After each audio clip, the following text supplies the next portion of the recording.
প্রচলিত আইন অনুযায়ী পলাতক সাবেক প্রধানমন্ত্রী শেখ হাসিনাকে দেশে ফেরানো সম্ভব বলে মন্তব্য করেছেন দুর্নীতি দমন কমিশন দুদকের মহাপরিচালক আক্তার হোসেন। এছাড়া বেনামি প্রতিষ্ঠানের নামে ৮০০ কোটি টাকা আত্মসাতের অভিযোগে এস আলমের ছেলে আহসানুল আলম এবং ভাই রাশিদুল আলম সহ ৫২ জনের বিরুদ্ধে দুদক মামলা করেছে বলেও জানিয়েছেন মহাপরিচালক। রিপোর্ট করছেন মামুন আব্দুল্লাহ।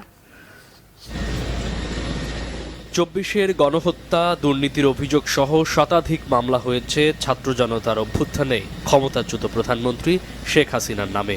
মামলা হলেও পালিয়ে ভারতে আশ্রয় নেয়া শেখ হাসিনাকে ফেরানো নিয়ে নানা জল্পনা কল্পনা চলছে। এবার তাকে দেশে ফেরানো নিয়ে মুখ খুললেন দুদক মহাপরিচালক আক্তার হোসেন। মঙ্গলবার দুদক কার্যালয়ে সংবাদ সম্মেলনে তিনি বলেন, প্রচলিত আইনেই শেখ হাসিনাকে ফেরানো সম্ভব।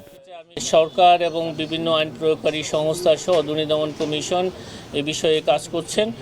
আমাদের এই সংক্রান্তে গঠিত তদন্ত দল কাজ করছেন। সুতরাং আইন অনুযায়ী সবকিছুই বিবেচনা করা হবে এবং সেই ধরনেরই প্রচেষ্টা অব্যাহত আছে।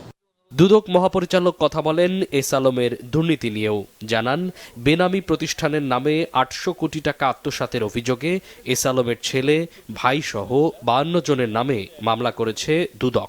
পারস্পরিক যোগসাজশে ক্ষমতার অপব্যবহার, অপরাধমূলক বিশ্বাসভঙ্গ, অপরাধমূলক অসদাচরণ, প্রতারণা, জাল জালিয়াতির মাধ্যমে ইসলামী ব্যাংক বাংলাদেশ পিএলসি খাতুনগঞ্জ শাখা চট্টগ্রাম হতে ৮২৭ কোটি ৪২ লক্ষ টাকারও বেশি টাকা আত্মসাৎ সহ বিনিয়োগকৃত অর্থের প্রকৃত উৎস প্রকৃতি গোপন করার জন্য হস্তান্তর, স্থানান্তর এবং রূপান্তরের মাধ্যমে মানি লন্ডারিং সংক্রান্ত অপরাধের প্রমাণিত হওয়ায় জনাব আহসানুল আলম, সাবেক চেয়ারম্যান ইসি কমিটি এবং পরিচালনা পর্ষদ ইসলামী ব্যাংক বাংলাদেশ প্রধান কার্যালয় ঢাকা, জনাব মোহাম্মদ আরিফুল ইসলাম চৌধুরী, ব্যবস্থাপনা পরিচালক সেঞ্চুরি ফুড প্রোডাক্ট লিমিটেড সহ ৫২ জনের বিরুদ্ধে আরও একটি মামলা রুজু হয়েছে। জনাব নুরুন্নবী চৌধুরী শাওন, ভোলা ৩ আসনের সাবেক সংসদ সদস্য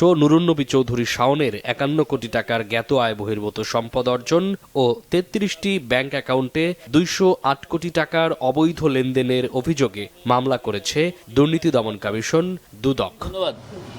মামুন আব্দুল্লাহ, বাংলা ভিশন, ঢাকা।